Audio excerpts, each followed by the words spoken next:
Special train से रामेश्वरम धाम की तीर्थ यात्रा। आज ही अपनी सीट बुक कराएं त्रिपुरयात्रा.com पर।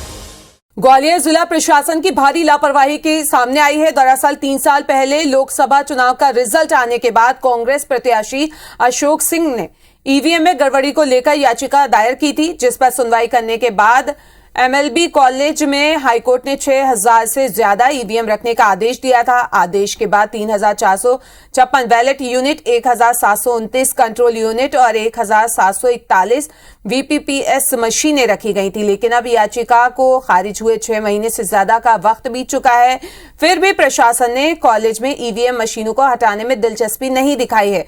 बताया जा रहा है कि कलेक्टर ने 15 जून को मुख्य निर्वाचन अधिकारी को पत्र भेजा था, जिसमें एमएलबी में बने स्ट्रांग रूम को खाली करने की बात कही गई थी, लेकिन अब उस चिट्ठी का जवाब नहीं आया है। बता दें कि कॉलेज में ईवीएम के रखरखाव के लिए 10 जवान रोज पहरा देते हैं, जिन पर लाखों रुपए खर्च हो रहा है। वहीं एमएलबी कॉलेज के प्राचार्य का कहना है कि कॉलेज का स्ट्रांग रूम खाली हो जाता तो बहुत मदद मिलेगी।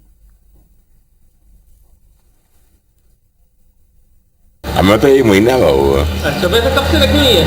और आप पता नहीं है जय श्री राम। अच्छा, तो कितनी दिक्कत आती है? कोई दिक्कत नहीं है, इसको दिखा लेंगे जो मामला है। लेकिन है कुछ ज्ञान में मामला? ये मेरे संज्ञान में तो है, लेकिन इस संबंध में जो है कलेक्टर महोदय से चर्चा कर निर्णय लिया जाए। 2018 के लगभग से ही वो बंद है, क्योंकि इसमें कोई कोर्ट केस चल रहा था चुनाव से संबंधित, जिसकी वजह से वो बिल्डिंग ब्लॉक थी। सुना है, अभी मेरे पास कोई कागज़ नहीं आया, मैं इसके बारे में बिल्कुल पूर्णतः नहीं जानता कि क्या बात है, कि वो कोर्ट का केस जो है वो खारिज हो चुका है। और इसी खबर पे ज्यादा जानकारी के लिए हमारे संवाददाता नासिर हमसे जुड़ रहे हैं। नासिर, आपसे जानना चाहेंगे कि यहाँ पे जिला प्रशासन की बड़ी लापरवाही सामने आई है और अभी तक कॉलेज से ईवीएम को नहीं हटाया गया है। वो तो लोकसभा चुनाव को लेकर सबसे बड़ा सवाल है। जब चुनाव में बीजेपी जीत गई थी तो कांग्रेस के जो प्रत्याशी थे अशोक सिंह, उन्होंने सवाल लगाए थे कि ईवीएम में गड़बड़ी है।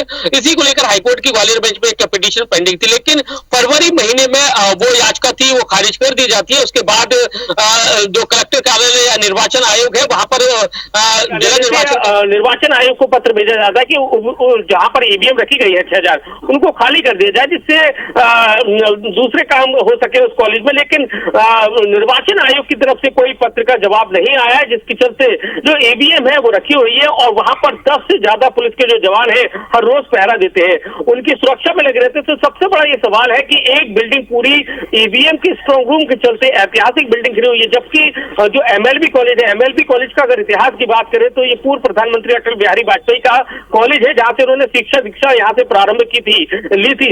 लेकिन वो कॉलेज की बिल्डिंग पूरी तरह से स्ट्रांग रूम में तब्दील 2019 से है, लेकिन आज तक खाली नहीं की गई है, जिसके चलते जो छात्र हैं उनकी कक्षाएं भी नहीं लग पा रही है। तो ऐसे में जो कॉलेज प्रशासन ने प्रचार कह रहे हैं कि अगर काश ये बिल्डिंग खाली हो जाती, स्ट्रांग रूम खाली हो जाता तो उनको एक बड़ी राहत होती, क्योंकि अभी भी जो क्लासरूम है उसकी क्राइसिस है, लेकिन स्ट्रांग रूम खाली नहीं किया जा रहा है। जबकि याचिका जो लगाई गई थी ईवीएम की गड़बड़ी को लेकर, तो हाईकोर्ट ने इसको खारिज कर दिया गया, तो उसके बाद से पूरा मामला ही समाप्त हो जाता है। और जिला कलेक्टर कार्यालय की तरफ से भी निर्वाचन आयोग से कहा जाता है कि स्ट्रांग रूम को खाली करने की अनुमति दी जाए, लेकिन फिर भी ये कवायद नहीं की जा रही। तो सबसे बड़ा सवाल ये जो प्रशासनिक अधिकारियों के ऊपर खड़े होते हैं कि आखिर वो इसमें दिलचस्पी क्यों नहीं ले रहे हैं।